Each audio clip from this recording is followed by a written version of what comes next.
It certainly suggests that he was expecting the share prices of both these companies to fall and was hoping to make money out of it.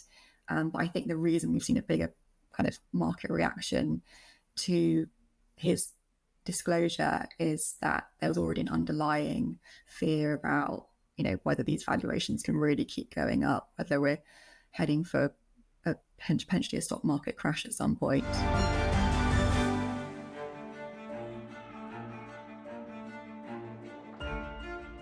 Today on the Tech Report, I'm joined by the Times' US business editor, Louisa Clarence-Smith. Thank you for sparing the time. Thank you, Isaac. So over the last couple of days, we've seen some dramatic scenes, I think it's safe to say, in the AI market, after Michael Burry, the trader famously portrayed by Christian Bale in the film The Big Short, bet big to the tune of $1.1 billion against Nvidia and Palantir.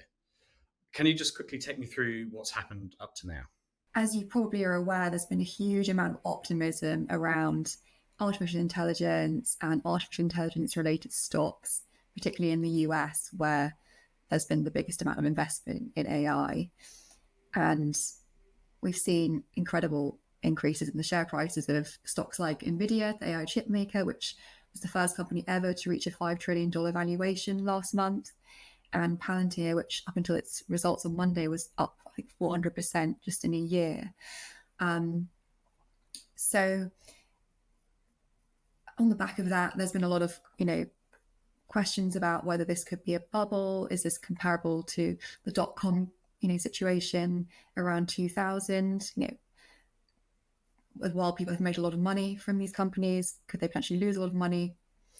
And then feeding into that, it emerged on Monday night in the US that Dr. Michael Burry, who was famously played by Christian Bale in The Big Short film, and he made a lot of money betting against the US housing market because he saw that, actually some of the valuations behind the securities related to the housing market weren't worth what the regulators said they were worth and what investors thought they were worth.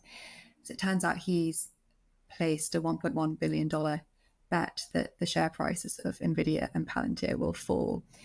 And when that news came out and was widely read around Tuesday morning, there were some quite big declines in the share prices of Nvidia and Palantir. At the same time, some of the bank chiefs of Morgan Stanley and Goldman Sachs were at a conference at the start of the week, and they were also cautioning that we could see equity markets fall by 10 to 15%.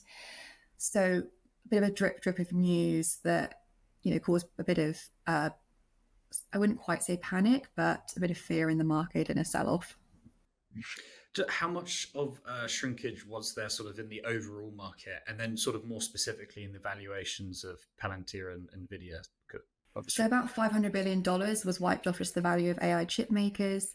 Palantir saw its shares go down by about 8% in the day. Both Nvidia and Palantir are seeing further drops today. So clearly this is a kind of scare that is, sticking with investors. How significant, we see such huge $billion deals thrown around daily or certainly weekly. How significant is a 500 billion drop or a 5-ish% drop in valuation really mean? Actually, if you look at Palantir, I think it's still up on the month from where it was. This is a stock that's just seen incredible momentum. They had record quarterly results on Monday night. Their US commercial sales more than doubled in a year, quarter on quarter. So the underlying business here, and the same with Nvidia, which is then due to report in a couple of weeks, but they have seen incredible sales growth. And on the back of that, huge growth in their stock price, which is pricing in a lot of hope that they're going to continue to grow at this kind of speed. So while it is very significant that the share price dropped, I think they're probably feeling confident that they can recover that, and investors have made a lot of money, so they're still probably sitting on gains for the most part. So we're not quite at a sort of panic situation yet. What does the drop mean for Michael Burry's investment? So if he started his short on Monday and he was to sell his stocks say at the end of play today, if trajectory continues, what would he be making money? Would this have been a success for him already? It's very hard to judge exactly how much money Michael Burry could make.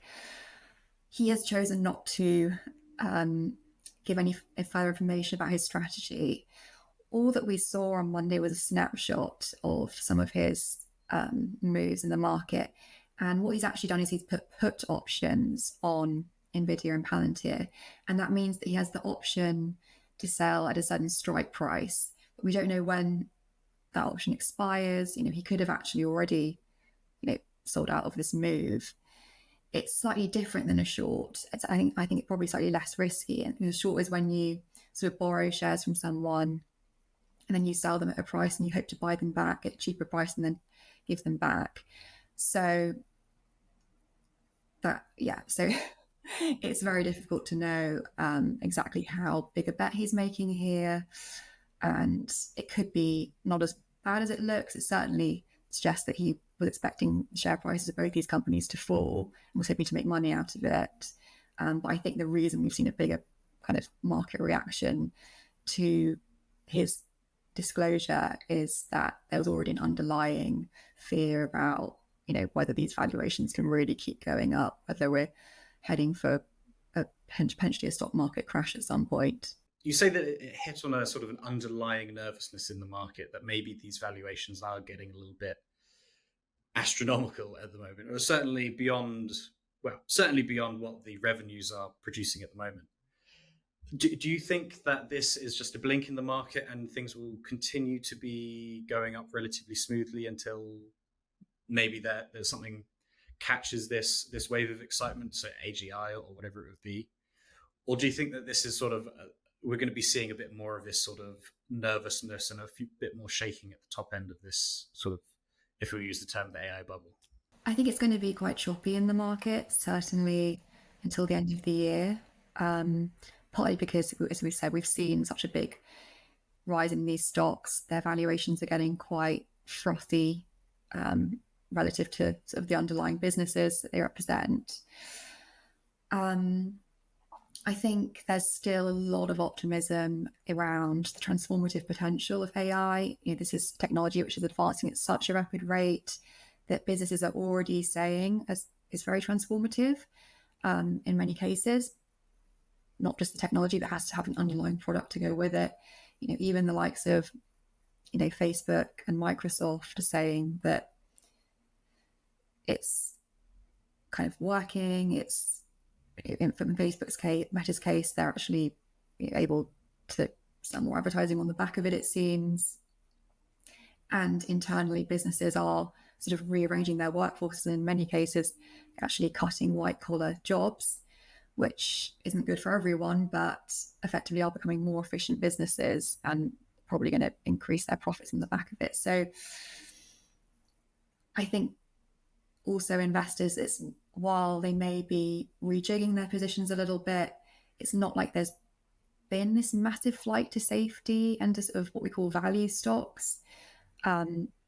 People are still really pretty hard and heavily in on the AI trade. So how much do you think in Michael Burry's calculations to put options on Nvidia and Palantir, was that the knowledge or the release of this information that he had done this would itself make the markets shudder and take a little bit of a dip? There's been speculation that that was his motive. Obviously, we don't know. He's chosen not to weigh in on it. The chief executive of Palantir did an interview with CNBC in which he suggested that there could be some market manipulation at play here.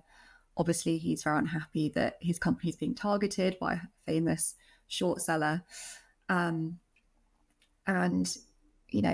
it's fair to speculate that the release of this disclosure would possibly move markets and therefore potentially benefit, Michael Burry and make him money. So until he chooses to shed some light on that, we just don't know. And again, because as you say, some of the details and his comments have been, silenced essentially. Do you know? Do you have a rough estimate of how much the market would need to move for it to be a certain payout for Michael Burry? what sort of level of dip is he predicting? Essentially, is I guess what I'm asking. Unfortunately, I have no idea. It was just that it's not disclosed. So I would love to know what's on his whiteboard and what his strategy is. And I guess then, again, similarly, what is your guess as why he has chosen Palantir and Nvidia? Because quite famously, they're the only two stocks which are producing really any profits at the moment in the AI space. It would be fascinating to kind of know his strategy. That both Nvidia and Palantir are remarkable businesses with sort of proven technology, which their customers say, both in sort of the chip space and in the software space, is kind of the best in the market. It is either saving them money or allowing them to make headway with the artificial intelligence products that they want to create, in Nvidia's case. So in some respects, that's surprising. On the other hand, from Michael Burry's perspective, you're looking at companies and the valuations that they have. It's not to say that they're not great businesses, but you also might disagree with the valuation. Therefore, you put a bet on the valuation changing. And then it's, while these are exceptional businesses, there are also huge risks for those businesses. I think they would both say that they have sort of moats around them in terms of how far ahead of they are technologically in terms of their competitors. But we saw earlier this year, worries about kind of China advancing its own technology, its own AI technology. They could obviously come and try and build chips that are as powerful. We don't know how far ahead they are in terms of trying to catch up with Nvidia. Similarly, Palantir, we saw they came out with a lawsuit recently against the former employees who are starting a very similar sounding business, and they're saying, you're sort of taking the intelligence that we built up over 20 years and trying to produce something. Both these businesses, technically are replicable, but they're also filled with very smart people and strong cultures that it is going to be hard to replicate. But that could be one thing he's thinking about. They're also at risk from kind of government regulation in different ways. At the moment, President Trump and the White House administration is very kind of pro AI. I think he's bought into this technological revolution as a bit of a war or arms race, rather, against China and other potentially hostile nations that America needs to win. And that means supporting these companies. But while I think AI has boosted the American economy a lot so far because of the amount of investment that the hyperscalers, as they're called, are putting into AI infrastructure, it's kind of yet to be seen to what extent this revolution is going to be good for the average American. At the moment, it's making people with shares in Palantir and Nvidia very rich. And I think they would say that the blue collar worker in factories is going to have a better time than they did previously. But at the same time, we are seeing a lot of job losses. There are questions around the data centers and the energy that they're needed to supply them and what that means for the grid and what that means for water supply.